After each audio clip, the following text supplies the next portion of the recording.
አሰልጣኝ ውበቱ አባተ ተጫዋቾቹ በትኩረት ከተጫወቱ ማሸነፍ ይችላሉ ሲሉ ተናገሩ።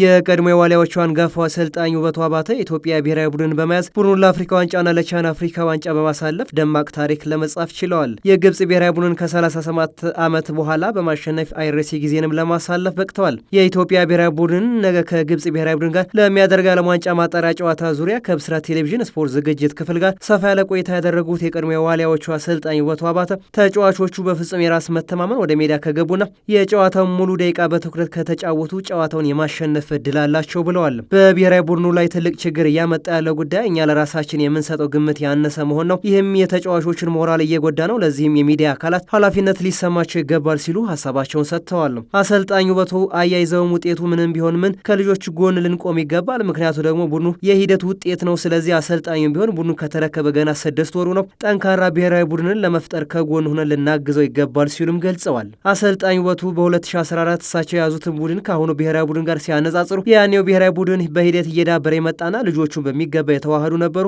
የአሁኑ ብሔራዊ ቡድን ግን ለዛ ጊዜ ያስፈልገዋል፣ በአንድ የሚመጣ ነገር የለም ሲሉ ነግረውናል። የኢትዮጵያ ብሔራዊ ቡድን ለውጤት ማጣት ዋነኛ ምክንያቶች በሜዳችን አለመጫወትና የአሰልጣኞች ቶሎ ቶሎ የመቃየር ቡድኑ ወጥነት እንዲያጣ አድርጎታል ይላሉ አሰልጣኙ። የግብጽ ብሔራዊ ቡድን ተጫዋቾች ብቃታቸው ከፍ ያለ እንደሆነ የሚታወቅ ነው። ነገር ግን እነሱ ኮከቦች ስላሏቸው አይቻልም ብለን የተጫዋቾቹን ሞራል ዝቅ ልናደርግ አይገባንም። የመጫወት እድሉን የማግኘት ጉዳይ እንጂ የእኛ ተጫዋቾች እንደነሱ የማይሆኑበት ምክንያት የለም። ትናንት ደግሞ ማሸነፍ እንደሚቻል እነዚሁ ልጆች አሳይተዋል ሲሉ ጨምረው ነግረውናል። አሰልጣኝ ውበቱ በ2014 የኢትዮጵያ ብሔራዊ ቡድንን እየመሩ ግብፅን ከፍጹም የጨዋታ ብልጫ ጋር 2-0 ማሸነፋቸውም አይዘነጋም።